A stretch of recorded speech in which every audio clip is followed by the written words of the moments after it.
Hey, what's going on, guys? Thank you for tuning in to yet another episode of the Sports Muse podcast. I am your host, Kevin Brumley, because apparently on the first two shows I did not say my name.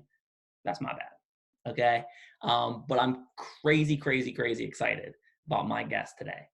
He is one of my absolute favorite football players of all time. He is one of my favorite Steelers of all time. He is former All-Pro, former Pro Bowler, former two-time Steelers team MVP. He is Levon Kirkland. It is an honor. It's a pleasure for me to have him on my show, just to talk about the game and talk about his life. So without further ado, Levon Kirkland. All right, guys. Like I said, I have former Pro Bowler, former All-Pro, two-time Steelers MVP, and he was a part of the 90s All-Decade team. Ladies and gentlemen, Levon Kirkland. Levon, thank you so much for joining me on the show. Oh, hey, Kevin. Thanks for having me. It is no problem at all. It's an honor. No. So here's the first thing I wanna kind of establish is Okay. Can you paint a picture for me, like, you growing up in South Carolina? What was your childhood experience like? I had a good childhood experience. I'm from a really small town in South Carolina. It's Lamar, South Carolina. I tell people don't blink or you'll miss it. Big family, 4 sisters, 3 brothers, Wow. great parents, worked really hard, established work ethic. They believed in God and, believed in family.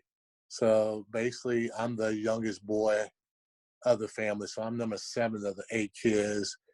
And, all my brothers were really pretty good athletes, but my whole thing was I just wanted to be better than them. And I love the game so much that I would imagine playing the game on a big stage. And, I told myself that one day I'll play pro ball. And as the story goes on, I go to high school. And the first person that really fit into my soul was Coach Tyers.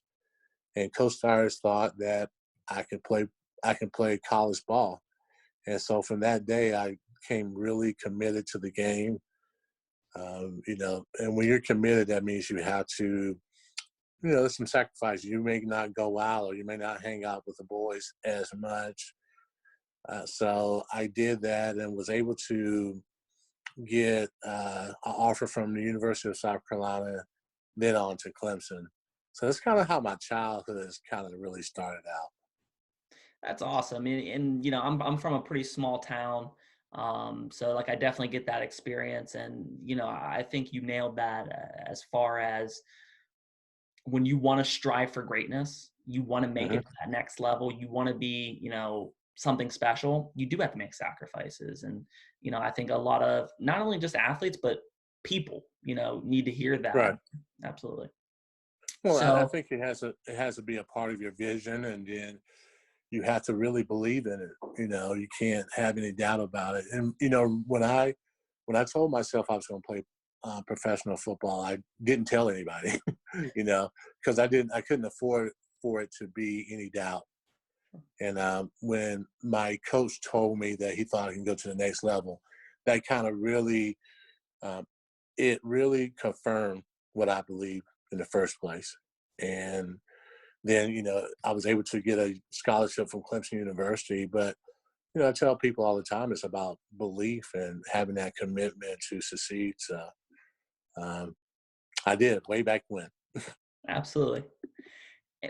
When did so you kind of touched up on this, but when exactly was the first time that you knew I can be special at this? I'm not just another guy out there. I'm not just another one of the 11. But when exactly? Do you remember the moment when you're like, I think I could make a living out of this?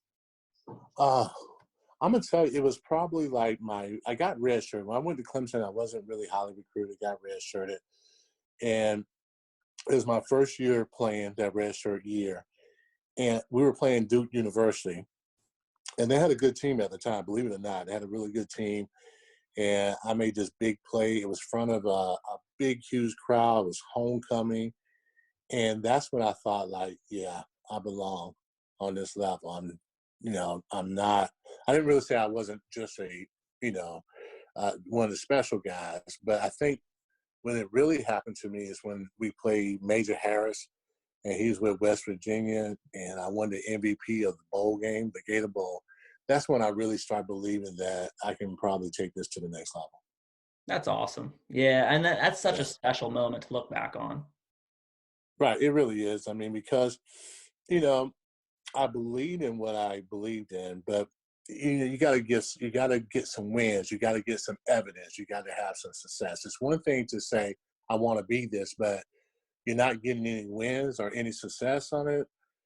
You're really not showing any proof. So going to Clemson for one was proof to me, and then also playing well at Clemson University, not just being just a guy, but playing really, especially well, really made me think like, man, I believe I can take this to the next level. Absolutely. Now, why exactly did you choose Clemson? To be honest with you, like I said before, South Carolina and Clemson were the only teams to really recruit me heavily. But Clemson took it to the next level, and the relationship I built with the guy who recruited me, Miles Aldridge, was, I think, really a true, honest relationship. He never filled my head with just rainbows. He was just basically like, I really think you're a really good athlete. I really think you can play here, but we just want to give you the opportunity. So it wasn't, that recruiting sales pitch Sure. where, oh, you come here, you're gonna be this and that. He was really honest with me. I was a good athlete, but probably not quite developed because we didn't really lift a lot of weights, and I'm from a 1A school. And so, but he saw something, and he was really genuine about it and authentic, and I could see that. And I trust my instinct. Once I got to Clemson and visited, I was like, this is the place for me. And I didn't even take another visit. And that's kind of how I chose it. When I got there, it felt like home. It's like when you get a new car or something. More so of, yeah, this is the car for me. This is the place for me, and that's how I felt about Clemson University. It was just a place for me to be. Just a gut feeling of like, this It, is it where was I belong. basically it was a gut feeling because I did the football camps at South Carolina.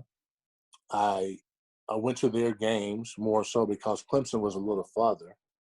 So when the first time I went to Clemson, the campus, it was cool. I liked it, but I wasn't quite won over until I came back to my visit. And that's when I was like, yeah, this is the spot for me. And I just trusted. I just, I made my decision. I didn't, self-analyze too much. I Sure. just believed in what my gut was telling me, that this is the place, and it really worked out for me. Now, sometimes when you see these athletes going to, college, especially nowadays, you see that they're essentially almost majoring in football. Like they're not really taking their academics too seriously. How seriously did you take your academics at Clemson, and what exactly did you major in? I ended up majoring in sociology. I was first business management, but it wasn't really moving me at the time. I need something a little bit more interesting. So I was kind of typical I wouldn't say that, man. Um, I didn't always take advantage of it, but I always made sure I knew that if I wanted to continue to play football, I had to keep my grades. Absolutely. So I was serious, but I, I was kind of guy that didn't realize I could do all of it. you Sure. know, back then it was just more so you kind of played on your strengths, and I didn't know if school was really my strength, but I tried to work at it as much as I possibly could. And I actually left school. I didn't graduate, but I came back after my career, and I graduated in one semester. So Oh, I okay. did what Yeah. I did what I was supposed to do. Could I have been a lot better? Yeah, I could have been, and that's why, I try to. relay that message to young people earlier now about really taking their academics seriously.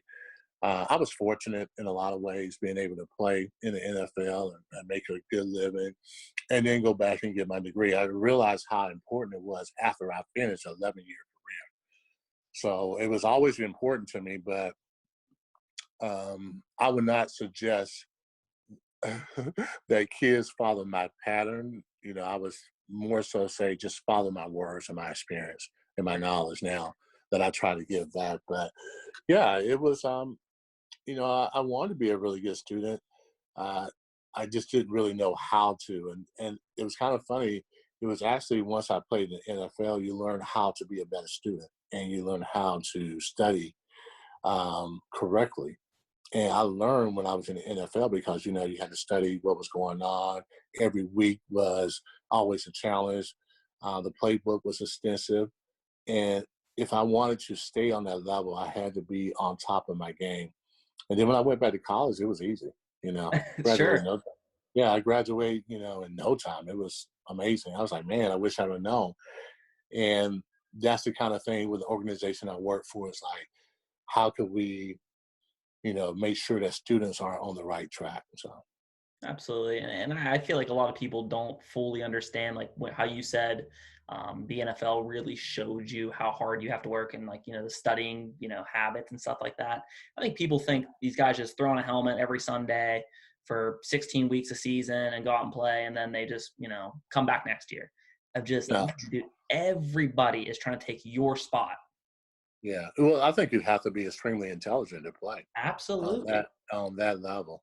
You have to be able to really analyze and react, and that means that you better be highly intelligent. You just can't go out there and just run around. There's been many guys probably released more so on they couldn't really capture the playbook.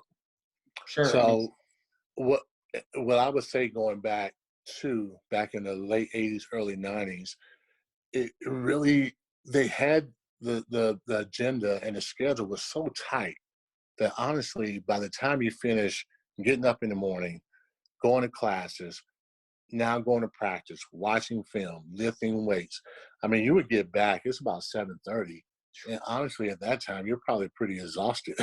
yeah. Your brain is you burn so many calories mentally and physically that man, it was really tough to like. Okay, now let me focus in on my studies.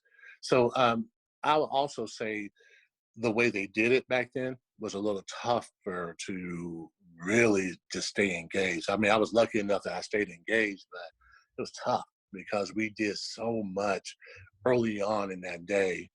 And to then say, okay, I want you to sit down and study for, several hours it was just really rough. Oh, absolutely, and All right. that's I completely get it. Mm-hmm. How important do you find like balancing that line between reflecting on how far you've come, so like the appreciation, but also continue to have that drive forward? Because it's always nice to see the progress that you've made, and it keeps you motivated. But you can't be complacent and not want to get better. So how hard is it to find that line? Uh, well, like I said before, I think with anything, you just have to commit to it. And even when you're committing to it, you then have to have a plan. You have to be intentional about what you're going to do. Because if you don't have a plan for your everyday, then really there's going to be a plan for you. So if you don't take the initiative, life would kind of take over for you. So if you're trying to work out, but you don't really plan on working out and you don't have a goal set, an end goal, then you're just going to be, life is just going to take you wherever it's going to take you. But I think if you have a plan about how you're going to reach your goal, and it's something that you have to always, I think, look at, you have to always um, look over it, analyze it, change it up, but it has to be an involvement. If you're with your a spouse or something like that, you have to always work at it. You have to always be on top of it because if you don't, you get complacent. That's what happens. You just get complacent and that's it. So I think it's about having intentional, being intentional, making sure that you have a goal, but not just to write and write those goals down, but also visualize those goals, draw those goals up. And I love the game so much back in that day. It just kept me just going because I just really wanted to be very good at it. And when you know that's what you want to do and you know your end results, I think a lot of times you can make it happen, you know? So Yeah, that's what absolutely. I would tell people. Just be intentional about it. And not only that, but really embrace it, really work at it, really strive for it. When you do that, you're fine. Okay, so here's always one I'm always kind of fascinated with, and I've talked to some people about it who've played like some smaller college, but I've never talked to somebody that's played on the level that you have. So you said you came from a single A school, okay, and Right. then you went on to play at Clemson. How much difference was the speed of play? You know, it was from high school to college. I don't think it was significant. I thought it was definitely a difference, and guys were definitely faster. But when I went on my like after my freshman year, my redshirt year, I kind of realized that man, these guys are not much better, are better at all than Okay, I was. So from I think from high school to college, it wasn't that big of a difference for me because going to 1A, I just had to develop a little bit more. sure. Once I got a little bigger, once I got a little stronger, I understand the scheme of it. Then I got better, and I realized athletically, I was always on a pretty high level. It was just developing and learning the game, which I think is always the case. But now, if you look at guys coming out of high school, they're a little bit more well prepared I feel to like, go to the next level because I think the coaching is better. I think the training is better. You can look at everything on the internet and really get some good examples of how to work and how to get better. Guys that play, I mean, we didn't really have the ability to reach out and look at pro players and really how they work and their mindset. Now you got all that information. So, and now high schools, no matter if you're 1A, whatever, the kids are better prepared. They're, they're stronger, they're faster. I train, I do some high school training, and you can see it in the I mean, they're, I mean, these kids are yoked up. These kids are, yeah. they're prepared. They're a little bit more prepared. It's still a step up, but I don't think it's such a leap as from going from college to the NFL. That's where I think the big leap is. But I say from high school to college, there is some difference, but it's not a significant difference anymore. And that's I'm always somebody I'm more of like a professional like NFL kind of guy than a college guy because I feel Right. like you're taking those one percenters in the world and you're putting them Right. all on the field together and like coaching Mhm. matters so much because like not to diminish his career but you look at Reggie Bush. I remember watching Reggie Bush against Fresno State and it literally looked like an adult playing with kids. And you watch him go Sure. to the pros and he had a fine career, not a bad career, but he wasn't the legend he was in college. And it makes you appreciate how great every single person on that field is. You know what? I didn't realize it until you look back on it and you see other players, especially like a hard knocks or whatever like that. You really see that, man, it's tough to be on that 1% level and to have a really good career is even more so. So, yeah, Reggie Bush, I even, a guy that is close to my heart and close to the university that I went to, Clemson, CJ Spiller. You Sure. watch CJ Spiller in college and you're like, oh my gosh. But when he gets to the NFL, it's different because now that that path he took, nobody was fast enough to get him. You get into the NFL, I mean, the linebackers are just, I mean, they're fast. They take great angles. The defense linemen, those guys are fast. So you're not just going to hit the corner and be out of there. Sure. So now your athletic ability, now it has to have skill behind it. And if you don't have that skill or you don't develop that skill, I mean, you're just a one-trick pony. And Sure. people will figure you out really quickly and they'll understand how to play you. Now, I know there's a lot of other things that maybe come to, you know, I think you have to also have, I think you have to have a great organization. You have to have great coaches to be able to expand your career. So that goes to tell you that talent combine measurement doesn't always fit. You got to be able to develop yourself as a player. And like, it's funny you say that because I just saw something maybe like a month or so ago on Twitter where it was like the 25 fastest combine times ever for receivers, and there was one Pro Bowl made out of all those guys. Yeah. And you see somebody like a Hines Ward or a Juju Smith-Schuster who they're like, oh, kind of slow for a receiver. You know, especially Hines Ward, he's arguably the greatest receiver of all time for Pittsburgh, you know, him or AB. Right. But those numbers are just, they're numbers. You're, you know, running around in shorts and a T-shirt. You're not fully added up.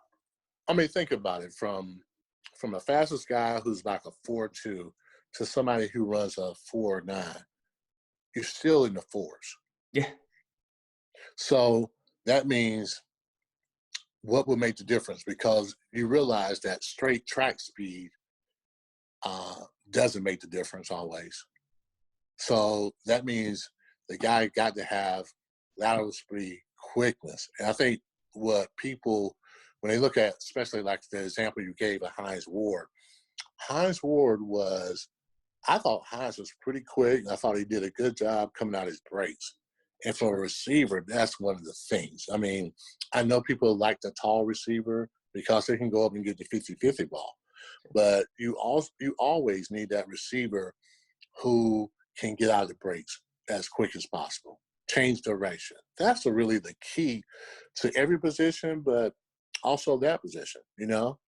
And I think people may be going a little overboard with the wide receivers in this draft because everybody see guys who get down the field. But in the NFL, man, that guy's going to be tattooed to you, running with you stride for stride. And he's going to be able to win some of those 50-50 balls that you in college that the tall receiver always did. Absolutely. They win the 50-50 ball. But you go into the NFL, that guy can run with you. So you gotta have skills.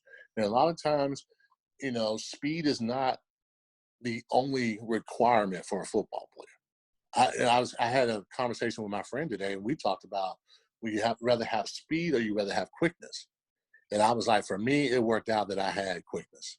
I had speed. I mean, I had not that great speed for a 40 time, but you put me on a competitive field, and I can run just as good as anybody else. Exactly. I mean, you were always great for your coverage skills for a great coverage linebacker, and that's that short area quickness and be able to run people. That's being able to understand angles, being able to understand your coverages. It's a whole lot of things that go into it. So people look at speed as a measurement. I get that, but there's more to the game than just straight out 40-yard speed. Absolutely. And just another example is you look at John Ross, who broke the 40-yard dash record. What has he really done in the NFL? But you look at Michael Thomas, who just broke the reception record, and he was a 4.57 guy out of Ohio State. You know what I mean? Yeah, but I bet you if you get behind him, Michael Thomas, for 1 yard, it'd be pretty hard to catch him. Oh, sure. But that's what I'm just saying. Like, you know, somebody like Michael Thomas went second round. If he ran a 1/10 of a second faster, he'd be a first rounder. And it's like, why are we overanalyzing this speed as much as we are? Trust me, they have so many things that's what they compare it to. They're just like, wow, this guy has the measurements. But, you know, you got to be able to look at his film. You got to be able to get up close with the guy and just see how he reacts being on the field, you know, get a sense of his personnel. That's a lot to go into it too. But I mean, it's easy to just like, okay, I'm gonna measure this guy's 40 time. That's why they get all hyped up when somebody runs a great 40. But I mean, they all run in the 4 something. Yeah, you're right. So I think that speed is kind of relative. I mean, can he move in his pass? That's what I want to see. Yep. Bottom line is, I want to see, does he move in this pass? And besides being a great athlete, is he a great football player? Yep. You're looking for great football players. Because I can go in the gym and I can find a bunch of guys I can go in the street and I can find some dudes that are athletic Sure. as heck, maybe even more so than the guys who are in the NFL. But it's more than just measurements. That's really gonna be the future of any good player. You gotta. I rather see the player. I want a great player, and I think there's a difference between a great player and a great athlete. I would 100% agree with that. Yeah. Is there somebody when you were growing up or in the high school, or, maybe even college level that you idolized, that you were like, man, I want to kind of make my game like theirs? Uh, there were. I mean, I was a big LT guy, but as a youngster, I was a wide receiver, so I liked Drew Pearson, and Drew Pearson was a guy I saw all the time. When I got to college, it was Mike Singletary, Derek Thomas, those guys, because I was an outside backer. And then when I got into the pros, it was just really being able to admire certain guys like Damani Dawson, who ended up being a roommate on the road with me. When I first got in, man, I wanted to idolize Damani Dawson, the way he did things. Keeping within my personality, because our personalities are a little bit different, but the way he went about it, I was like, wow. And then you look at, we had some tremendous guys like Rod Woodson, Kevin Green, Greg Lloyd, Greg Lloyd and Rod and Carnell Lake too, they show you how to work, man. The one thing people don't realize about the Pittsburgh defense, man, is that, boy, we were accountable for each other. We took ownership, and I always felt like in order to play, to be a Pittsburgh linebacker, you had to bring it, because Jack Lambert, Jack Ham, all those guys, Merriweather, all those guys, they brought it. And so it has such a tradition at linebacker that you almost took responsibility to make sure you carry that tradition on. And yeah, there were some guys that were just really great, but man, Kevin, Rod, and Greg they just showed you how to work and how to play. Greg Lloyd to me is probably one of the most underrated players. People were for real scared of him. For real. He wasn't like a huge man or anything like that. But boy, was he intimidating. And like if you didn't play the Greg level in the time we played, you weren't gonna play. Like he just wasn't gonna tolerate it. And that's taking ownership.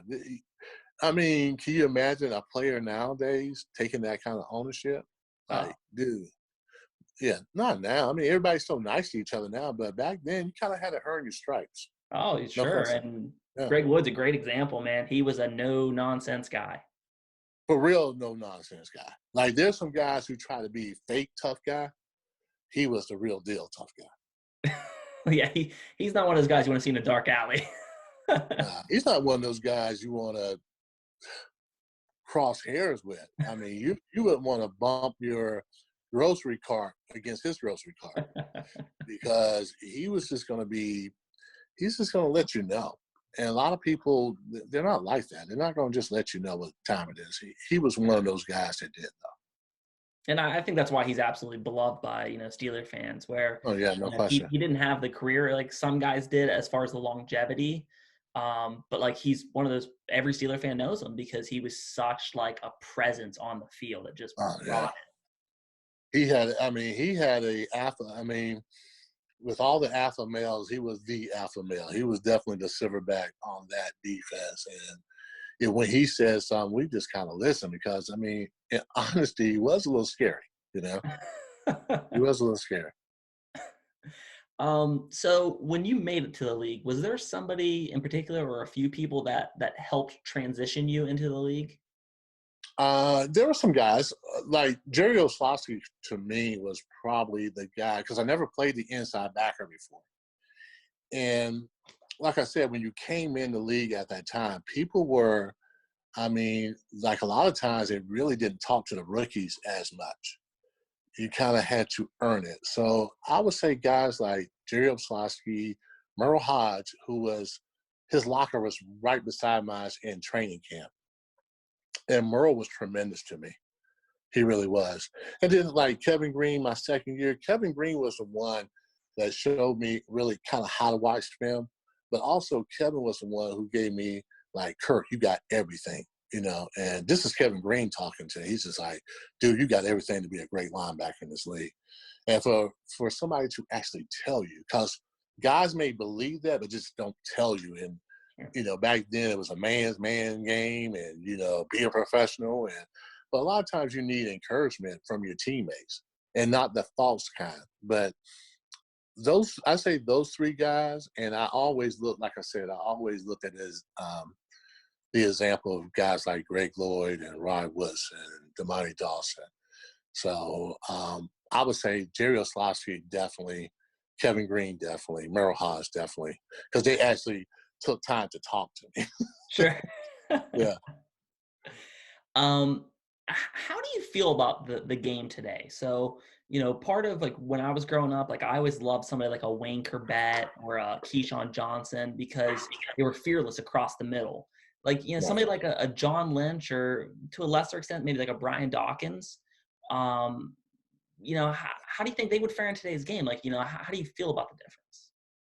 I always think that great players tend to adjust.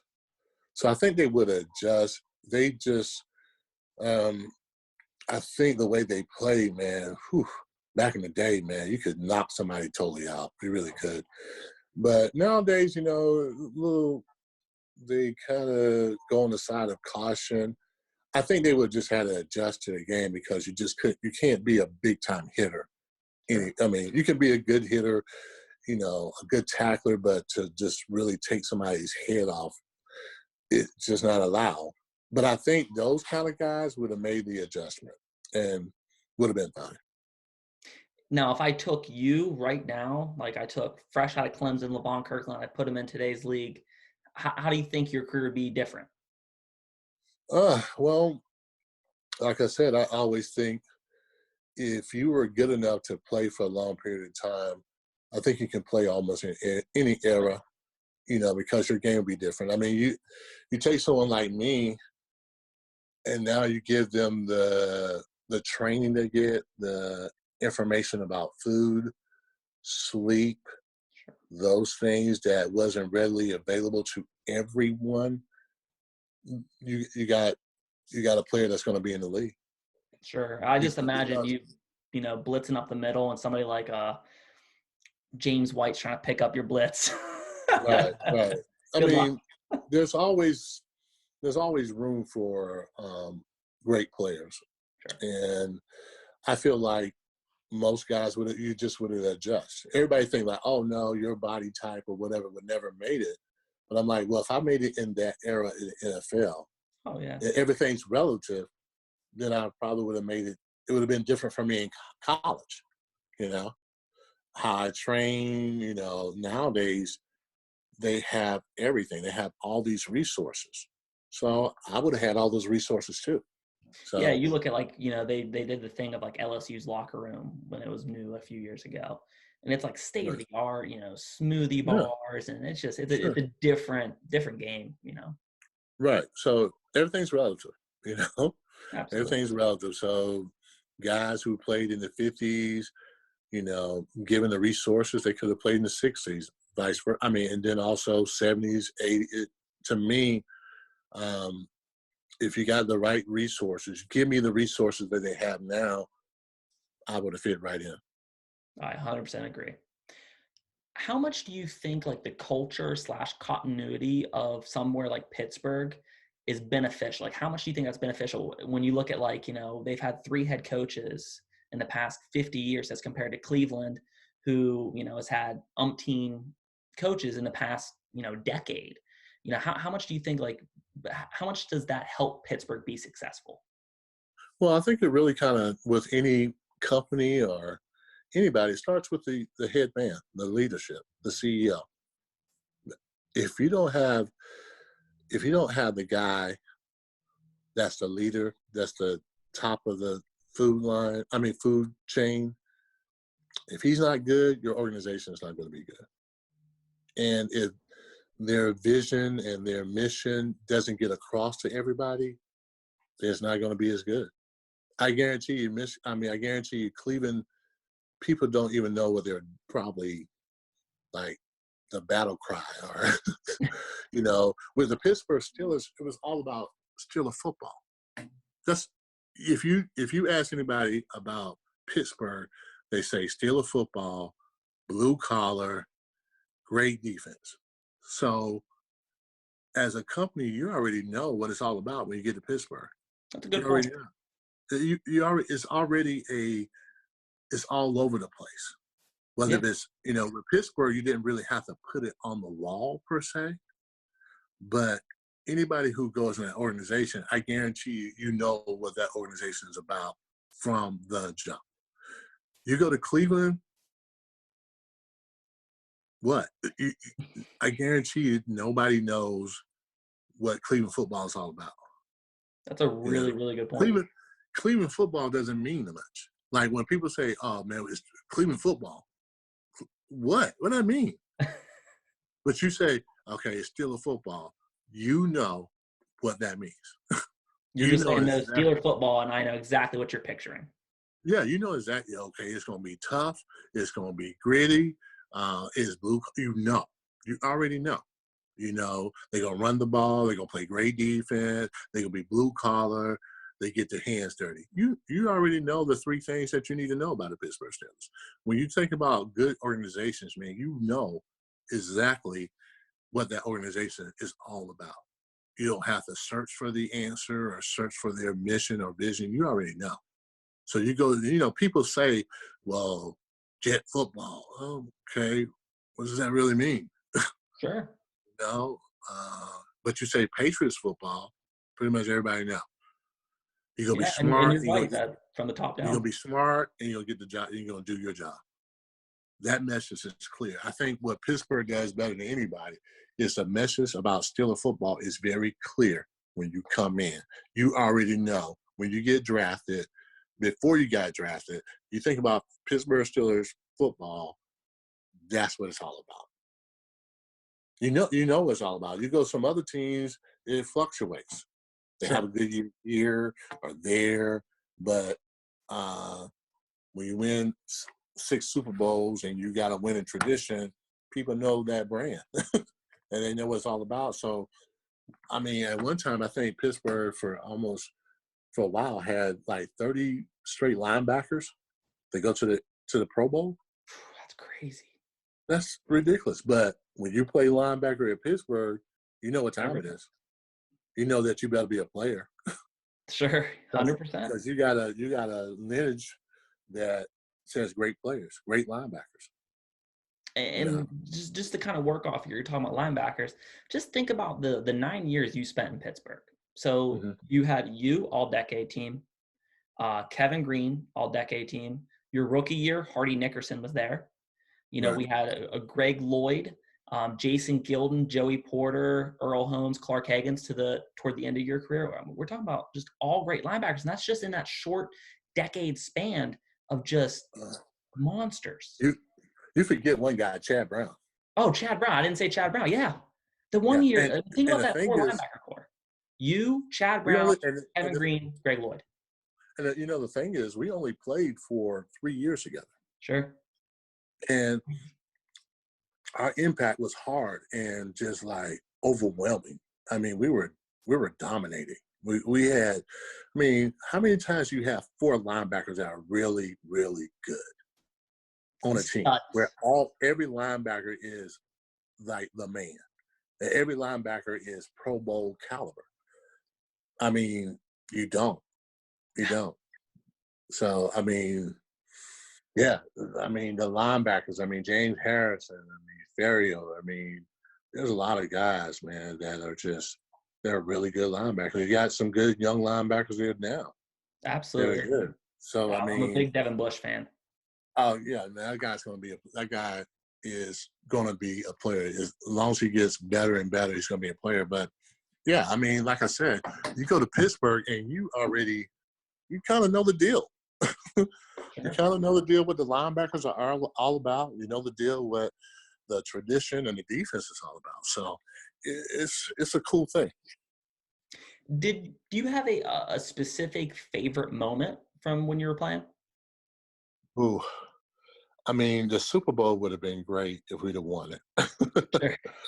It would have been great. Golly, there's so many good memories. I remember just finally getting over the hump and we won the AFC against the Colts because it seemed like we took step after step, to get there, And like some teams, they get there, but it was like a grind for us to get there. It really was. It was just like, man, the first year our playoffs, we play Kansas City. We don't quite get it done. Then we go the next year, which I thought was our best team. We killed Cleveland and a team we should have beat, San Diego. We don't quite beat them, so we have to come back from that.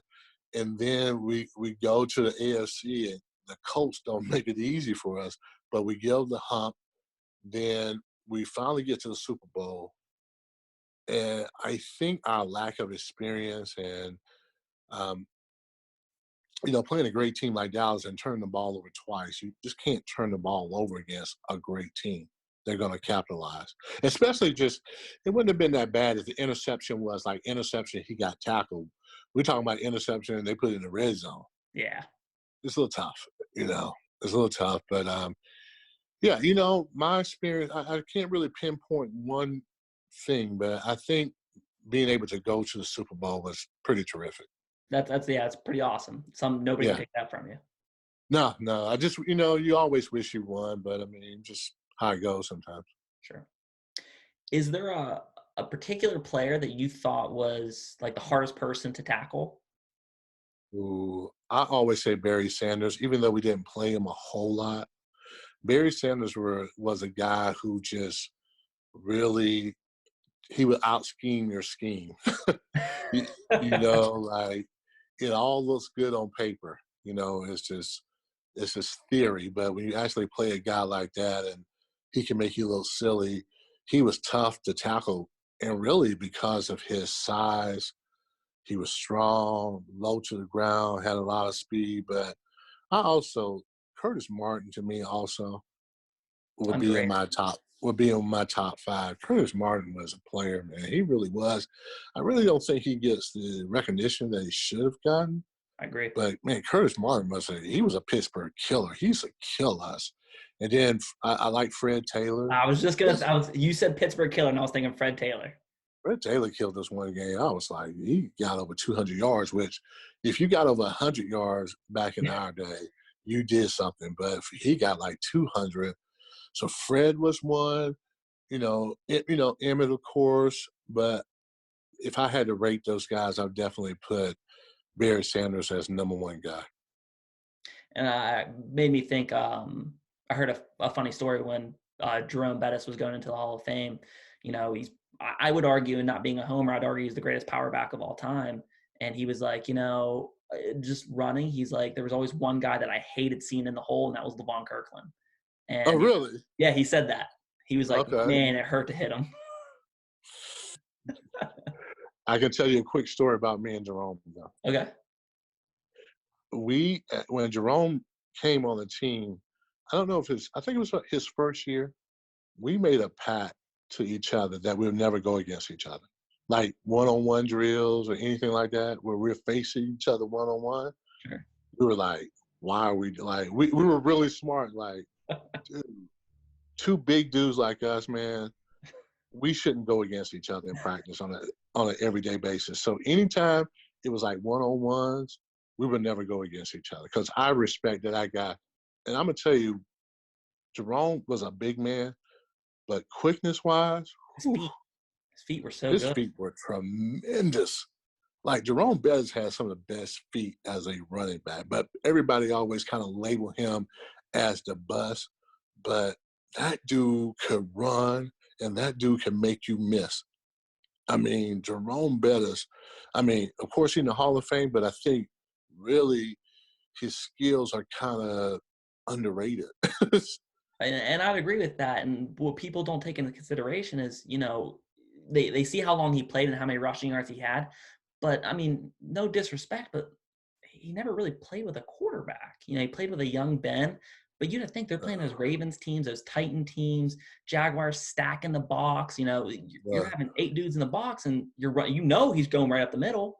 It was just one of those things where I think that's so impressive. It's really impressive. I mean, that was, when people ask me, I'm like, I think that was no disrespect to the quarterbacks we had, and we didn't have like a Ben Roethlisberger.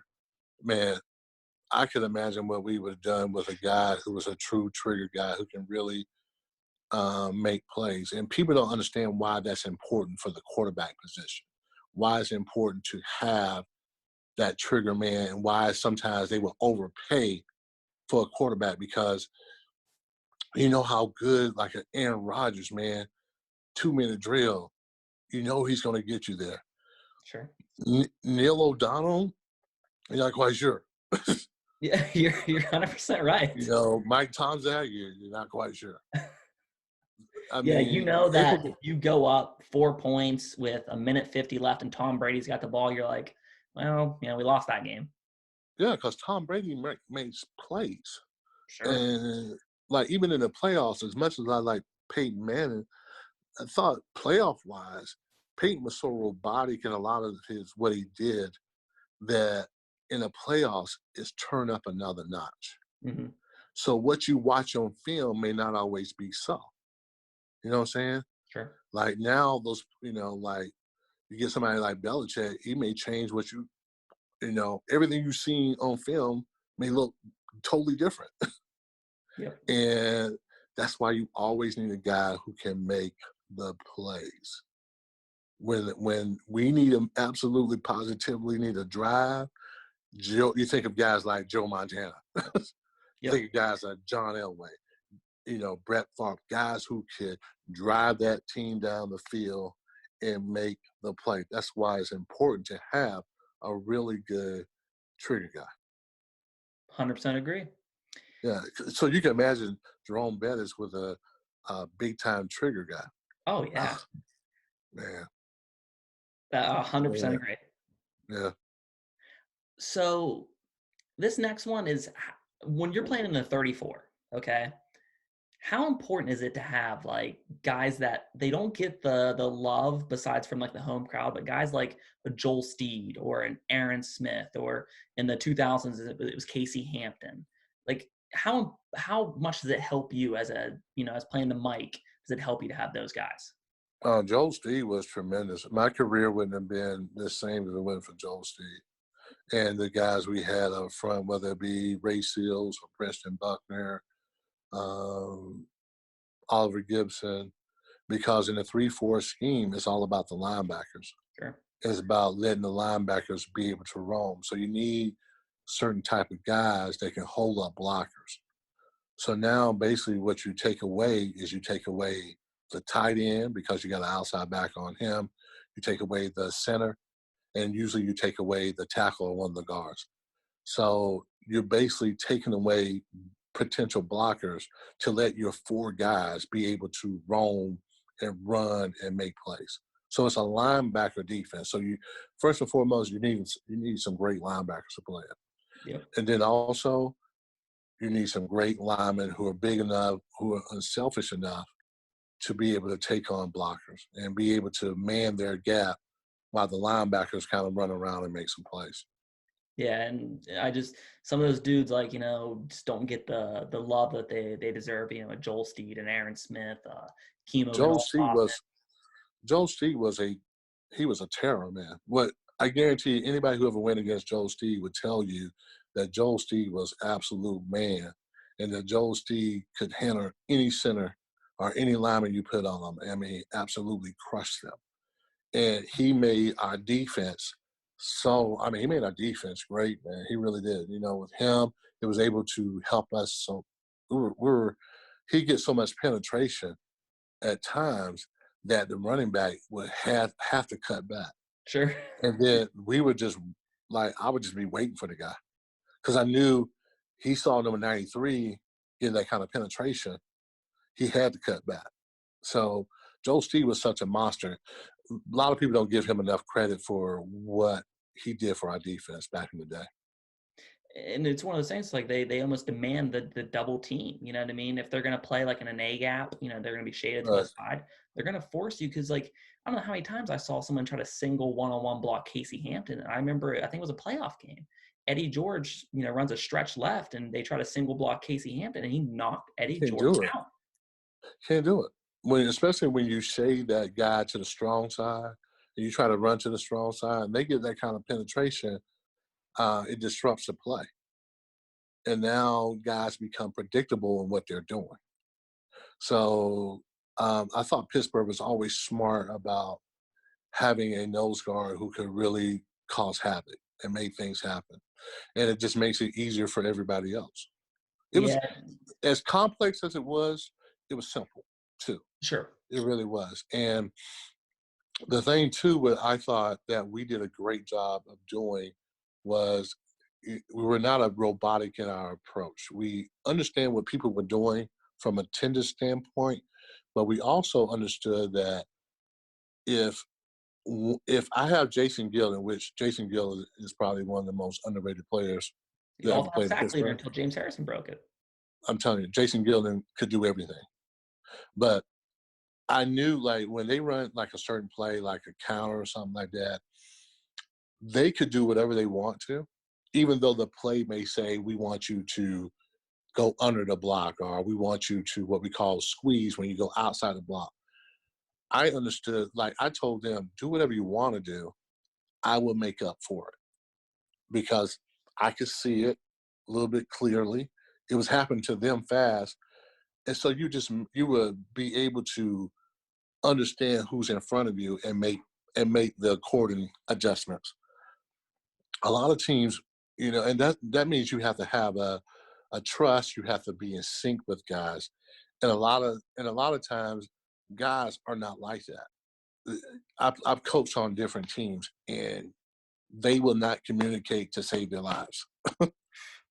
They won't talk, and they won't you know, they won't take up for each other.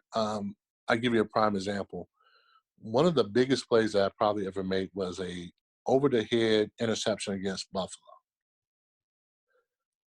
It was on a Monday night, but guess what?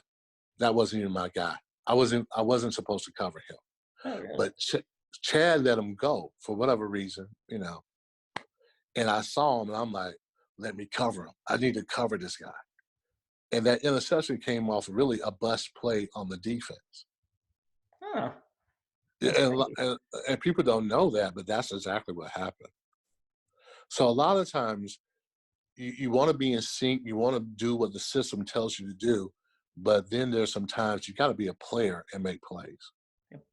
And if you can get your defense to understand that, yes, you want to do your job, but also there's some times, man, you got to play what's happening right now. It isn't always what it is on the board or in the playbook or the iPad. They don't like Barry Sanders, man. He breaks all those rules. Yeah, just improv. So sometimes you just gotta be a player and make plays. Like on defense, man, Ron Woodson made plays. Like because there's a weakness. Usually every defense pretty much has a weakness. Yep. Cover 3, cover 2, cover 1, cover 4. All of them has a weakness. Sure. What's the difference? It's the players. Mm-hmm. Players who make plays. That's the difference. You're 100% right. You run in the cover 3, you're weak up the seams, but when you have a Rod Woodson or Carnell Lake, you know what I mean? You're okay. Yeah. Have They're fun. gonna make a play. Yeah. They don't make a play, or you don't. You're not really like sometimes you couldn't always stack the box, but we got to stop the run. Sure. Yeah, so I'm gonna call every running play. I'm gonna call cover 3 where we like people will figure that out and be like, okay, every time they know we're gonna run, we're gonna not run. Yeah. That's what a smart coach would do. Okay, you stacking the box. Okay, well, we're gonna auto out of that, and we're gonna throw a pass play. And to You go gotta back to have what you players. said about having a trigger man, that's the kind of thing. You see 8 in a box, check out of it, man. Yeah, don't just run into that. Or if you're Aaron Rodgers, you got to understand that Aaron Rodgers may do something different than what he did the previous 5 weeks. Mm-hmm. Or a good quarterback may do something different. That's why you got to have a good trigger man. Absolutely. Yep. Do you have a particular Bill Cowher story that's like, one of your favorites? BC. Oh yes, I actually do. BC, he the year we went to the year we went to the Super Bowl. Most people don't remember that we started off 3-4, and we lost to Cincinnati in a night game, and now we're 3-4. And shoot, we don't know we're gonna make it to the playoffs or survive this season. So I know we had a bye like right after that game, and he just kind of basically like, I want you to get some rest. I want you to kind of renew yourself, and we're gonna come back new. I'm like, oh, okay. So we come back, and normally on the board we would have like where we are, and did we win or whatever like that. He wiped that slate totally clean, and he basically gave us the mindset that we're going to start this season over with. Forget about the 3-4 record. This is our first game, and we won that game. We won the first one, and so he was like, "We're 1-0. We're not 4-4. We're 1-0." Okay. We win the second. We go to Chicago. Chicago's pretty good that year. We go to Soldier Field that night. I think it was an overtime game. We win that game. Wow, we 2-0. We went all the way to we got to Green Bay. So basically we went 8-0 during that time period.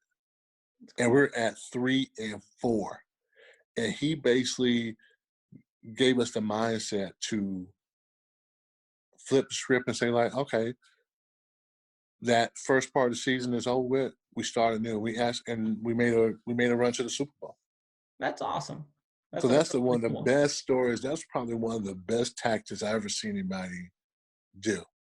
So he basically said we're going to start the season over with, and we did, and we ended up winning 8 in a row, which was amazing. That's really Yeah. cool. Yeah. So that's one of the best stories that I got about Bill Cowher. So, post football career, what did you miss most? I'm be honest with you. A lot of people, they say the locker room, and I definitely miss the locker room, but I miss competing. I miss the physical part of it. I miss the one-on-one battles that you have going against a guy, and what it takes when you come out that tunnel. Because football is a collision game, and it's a man sport where you're getting, the old saying is the Oklahoma drill has produced more basketball players than any other drill in the world. And it's probably a true statement because the game is a collision sport. It's a tough guy sport. It really is. And to buckle it up and go against a guy and, to put your will against his, it's an amazing thing. Sure. No, that's an interesting one. I like that because I'm 20. I just turned 29 on Easter, and Oh, congratulations. thank you. And it's one of those things where, like, I'm not that old, but like I miss just miss competing, like, and whatever it is, and you try to play pickup, and people don't get to that level and pick up and stuff like that. But like, Right.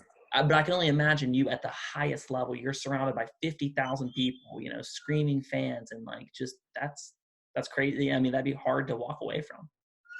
Oh, I think it's a young man's game, and then you got to try to put that to another, whatever else you do, whatever you can find to love.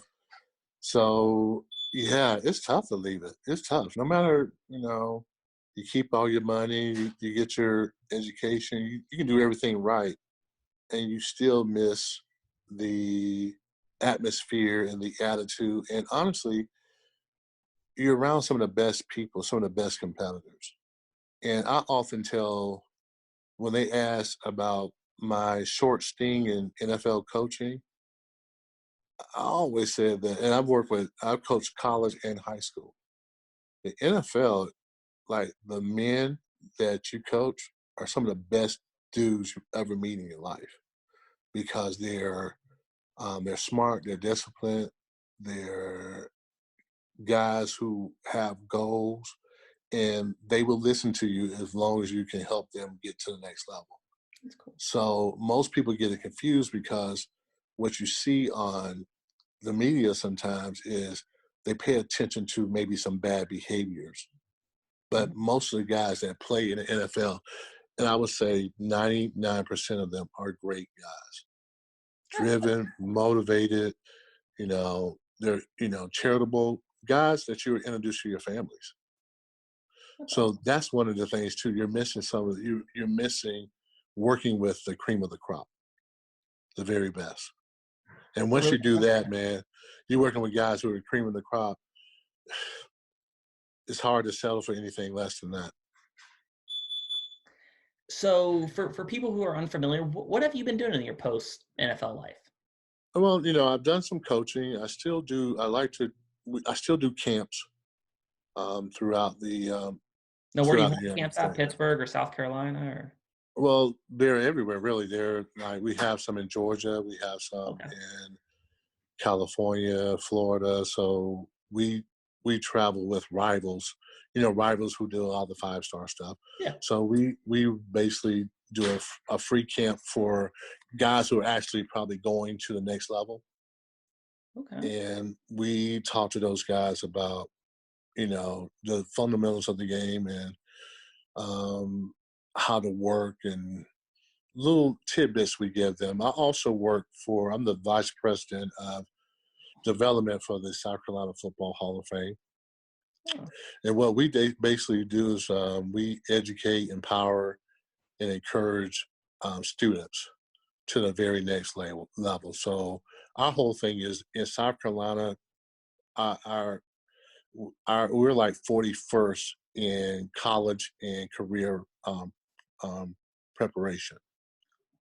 And so we think through the sport of football how much it teaches you. So our motto is more than football, is making a difference through football. So we're going to educate, empower, and encourage those young athletes. And at the end of the day, we're trying to help them be more complete people that will have a job after it's all over with, will have a career, will be great citizens. So we're going to make them complete people. So that's what I'm doing now. I do a podcast. Of course, I do a lot of interviews, but hopefully one point in time I have my own radio show and all awesome. that. What's your podcast And name? uh, Inside Blitz. I'm sorry, with Levon Kirkland. Okay. So Yeah. it's the Inside Blitz. So it's on YouTube, Podbean, all those things, Apple Podcasts. Absolutely. So I'll and link we to that basically description. focus Pump it out there. and we focus on the rich tradition we have in South Carolina. It's been a lot of good players and coaches that have come from our state, and we try to highlight them. That's awesome. But we're basically trying to build a bridge between and make a connection with our future students too. And that's really cool to hear about somebody with like, your level of experience and expertise. Just give them back. Yeah. Those kinds of things. That's awesome to hear. Thank you. I appreciate that. Is there anything else that the future holds for you that you think you want to kind of embark on? I think with everybody, you want to write a book and get it out there. And currently, I'm working on 2 books that I want to get out there and just complete them. Make them Sure. happen. I think we have a story to tell, and trying to get those stories out there. So you know, writing these books will be a big accomplishment for me. Yeah, that'd be awesome. Yeah, yeah, I think so. Okay, so we're gonna finish up with this. I'm gonna ask you some rapid fire questions. Sure. Okay. So most of these are football related, but they're kind of, we'll see. Okay. All right. So first question. Who was the number 1 pick in your draft in 1991? Steve Edman. I think Steve Edman. Yeah. Good. Do you know who was drafted right before you? Ooh, I know Jimmy Smith was somewhere in there. He was 2 Yeah. before you. I can't remember the guy right in front of me. Who's the guy right in front of me? Darren Woodson. Yeah, those are good players then. Okay. Yeah, absolutely. Who do you think the best off-ball linebacker ever is? Off the ball linebacker. I would say Derek Brooks. Ooh, good one. I like it. Who do you think the best off-ball linebacker in football today is? Off the line linebacker. Ooh, gosh, I don't know if I can tell you that one. I do like the Watts kid, but he's on the ball. Sure. Um, Gosh, I can't. Oh, I know Leonard from the Indianapolis Colts. Sure. He's good. I think He just retired, but I'd go with Luke Kuechly if he was still playing. Luke Kuechly, definitely. Yeah, he's a beast. I like Luke Kuechly. Yeah. Favorite restaurant? Ooh, my favorite restaurant. I'm gonna tell you, when I was in Pittsburgh, Morton's was my favorite one. There you go. Yeah, good steak place, man. It's just good atmosphere. Yeah, Favorite food? I'm a crab legs guy. Crab legs guy. Yeah. Last thing I want to finish up with, for the young athletes that are watching, is there anything Sure. you want to tell them? Well, just like my daughter plays volleyball, and she told me, like, Dad, I want to play Division I, and I was just like, well, I need for you to write that down. So write that goal down. You got division, write that goal down, and from there, I need for you to plan how you're going to get there. Your workouts, what you're going to do as far as your off season is concerned. Have a plan every day. Be intentional on what you're going to do. And I know sometimes that could be a little tedious, like, man, but I think if you put down a plan every day, man, you got a shot to really, you can take over your life if you're intentional. I like that. Mm-hmm. I'll finish it up with that. I want to thank you so much for coming on the show. It really means a ton to me. Oh yeah, no problem. I just speechless in a sense. I just appreciate it, and I thank you for taking the time. Oh no, Kevin, anytime, man. Thank you so much for having me. I appreciate it. It's no problem at all. And guys, make sure you tune in tomorrow when I have not only one of the best wrestling teams in the state, but one of the best wrestling teams in the nation, the Waynesburg Raiders with state champion Wyatt Henson. Make sure you check it out, guys. Please like and subscribe, and I will see you next time.